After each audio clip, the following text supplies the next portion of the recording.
Welcome back to BCB Live, the safest station in the nation. Sir Rick and Drive Safe Dave. And Dave, we have Dave Square today. We have David Heller. David Heller coming to join us at the TCA. Yeah, and by the way, Dave, I don't want to get it wrong. The Senior Vice President of Safety and Governmental Affairs. Is that correct, sir? That is correct. Yep. One of these days they're going to give me heavyweight champion of the world, too. When you're senior vice president, you're higher than vice president. It's like host and co-host. It's the same thing on there. I'm starting to understand. I thought senior had a little bit to do with age. I didn't think it had anything to do with your standard of where you were in the hierarchy. Let me ask you a quick question, Dave. When you say heavyweight, you're not, there's a weight class there. I've looked at you more like not quite a heavyweight, maybe a featherweight or a lightweight, or you believe you're into the heavyweight class? Floating like a butterfly and stinging like a bee. Just tell you that much. You know what? And we got a little peek. For those of you that don't know, this is gives you a good visual. This is Dave sitting on the big chair, the throne, I guess you'd say. You have Sir Rick representing safety. And then over here, we have Drive Safe Dave doing what he does best, hanging out in those blue bonnets. You know what? State flower in Texas. I'm just enjoying it. And you know what? You can't think of anything safer right there, out there in the blue bonnets. And by the way, I'm also representing out there. I still got my worker. I can appreciate that. You really do. You have a lot of care to you about safety, about what's going on. But Dave, talk to us a little bit. Hey, what's happening up in Washington? I know we've got a lot of little subjects going on. We have truck parking, and we talked about it a year ago. Hey, what's changed, like for real? Hey, what happened from a year ago when we talked about it to, say, today? What's the big change in truck parking? Well, we got more support, to say the very least. It certainly is a bipartisan issue, and there was language that got voted through House T&I that did have truck parking attributed to it. So $755 million over 3 or 4 years. So great language and real dollars that can be attributed to solving this problem and creating more spaces for our nation's truck drivers. So there's been movement. There's been movement at the House. The Senate's got to take it up at some point. Certainly they're mired in FAA reauthorization. They've got some railroad safety stuff to do. And again, this is pretty much the end of approach season right now. So right before August recess, and everybody goes home for the month of August before they come back. But certainly there is an appetite for getting truck parking done in a bipartisan format. David, and look, I'm just going to ask a quick question. Are they going to put it up for vote in the Senate? Do you think they are? Let's be honest. I mean, I do know that Washington's got enough of excuses. Everybody's out here wanting to know, when are we going to get this done and when is it going to get moved, because we have a problem. And even if we get the money today, it won't solve the immediate need or the immediate answer for years down the road. And I'm okay with that, but we got to get it moved, and we got to find movement on this all the way into a bill that gets signed on both sides. And if I'm not mistaken, the president has to also sign it as well. So we got to get this to make it law. So when is this really? This is what most of the drivers out there, most of the trucking companies, they want to know, when are we going to have some resolution by our representatives? Well, and that's the case in point, right? There has to be a path forward to it, something that makes so much sense that you just can't say no.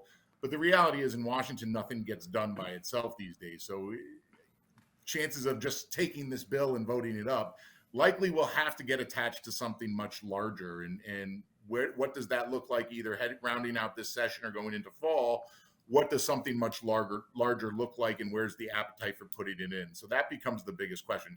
Yes, whether it gets done today, tomorrow, or 3 months from now, that doesn't magically make truck parking spaces appear, but it certainly opens the floodgate for getting dollars out there to both public and private entities that would look to getting this and making this happen, so that there is more parking spaces in the future for our drivers that need it. Yeah, and Dave, the parking's needed. I know we all know this because of fatigue, because there's just nowhere for them to safely park on the side of the road, on the off-ramps, everything we're not supposed to do. We see a lot of that going on today. But Dave, we were speaking before the show, and it's a question that we get asked quite a bit. I want everybody to hear your opinion on this. Are we as an industry, and this is going into safety, man, are we safer as an industry today than we were 3 years ago or 4 years ago, or heck, even a couple of years ago? Do we see safety as a true part of our industry today, trucking? I think the answer is going to be yes to that. the movement towards safer cultures within the motor carrier is definitely there, and the tools are out there. I mean, I don't think I've ever seen, and as we talked about earlier, since 2019 and ELDs first came onto the playing field, that has opened a wave of safety technology, if you will, that carriers have tried out. And the winners are the ones that get adopted, right? And go down to the mid-sized carriers, to the smaller carriers. So you're talking now an environment that could have AEB instituted in it based on the proposed rule that came out of NHTSA. So the intent to be safer is there. You know, let's not forget the basis for trucking is delivering freight from point A to point B and doing so safely. And that's the thing, is we have to bring our drivers home at night. That's the way to do it. That's the profitable equation. And being safe falls into that category. So there's more of a dedication towards reversing the trend. The accidents on our interstate, and trucking needs to do its part and wants to do its part and will continue to do its part. You know, like I said, there's no secrets in this industry when it comes to safety, and we're willing to share our information on devices and equipment that makes our industry safer. You know, I was reading an article the other day that said that the fatality accidents for trucking has gone down in a steady decline over the last few years, but the nuclear verdicts have continued to rise, and neither of these two lines are looking to be moving the same way. They actually are going inverse of each other, and it doesn't make any sense how much more we can do without some support for either, some punitive, laws to be changed, or any type of reform to be done. And I think there's some movement out there. Yeah, what is that? What's the talk up at Capitol Hill about this, Dave?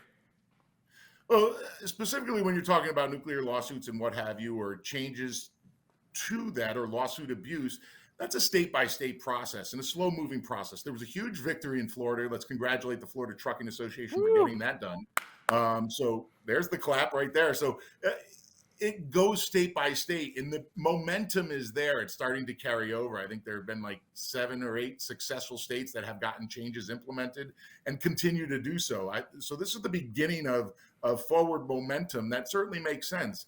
You know, pulling in carriers that have nothing to do with an accident just because they have a name on the side of their truck doesn't make much sense. But they have to be better ways to do this, so that if there is a carrier that's egregiously guilty, certainly that should be in consideration, but in other cases, likely not. So let's put real world spin on this and get these problems fixed.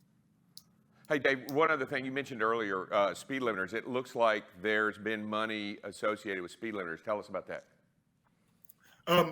Well, it's interesting because, you rub your crystal ball, right? And you hope that speculation will say the agency is going to come out with its supplemental notice of proposed rulemaking either late summer or fall, and probably reveal its hand in what they're looking to regulate speed limiters at. The reality is there's also a bill that got introduced in Congress that would eliminate funding from FMCSA to move forward with these speeds. And if there's no money, there's no honey. Isn't that what you said, Dave? And that is what exactly. Saying that. So the question is can that bill move forward? And I don't think it does. Obviously a divided Congress prevents a lot of these things from happening. So you really need bipartisan support to get language in there these days that will pacify both houses of Congress. And, truck parking is that language that would do that. Whereas removing funding from enforcing a speed limiter rule kind of has some problems with it. So in saying that, I imagine it would be full steam ahead with FMCSA, as I know much like the rest of the industry, is anxious to see what they want to what speeds they want to limit our trucks at. And in saying that, what kind of flexibility are they going to build in for the driving population? Because this isn't your grandfather's speed limiter anymore. These are devices that are smart thinking, sound, providing flexibility for drivers to use horsepower when they need it. So I think the days of setting it and forget it are long gone, and see what actions or directions the agency takes when they move forward with it.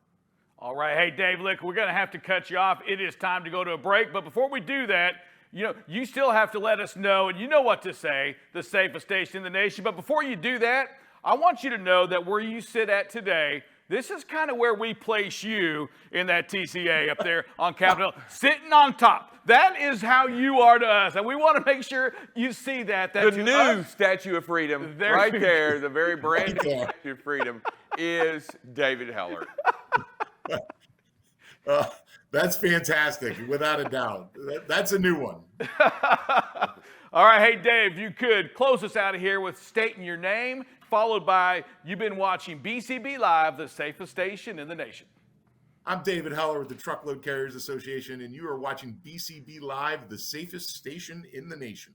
Bam, David, thank you Thanks, for being on David. the show. Appreciate you. Stay safe.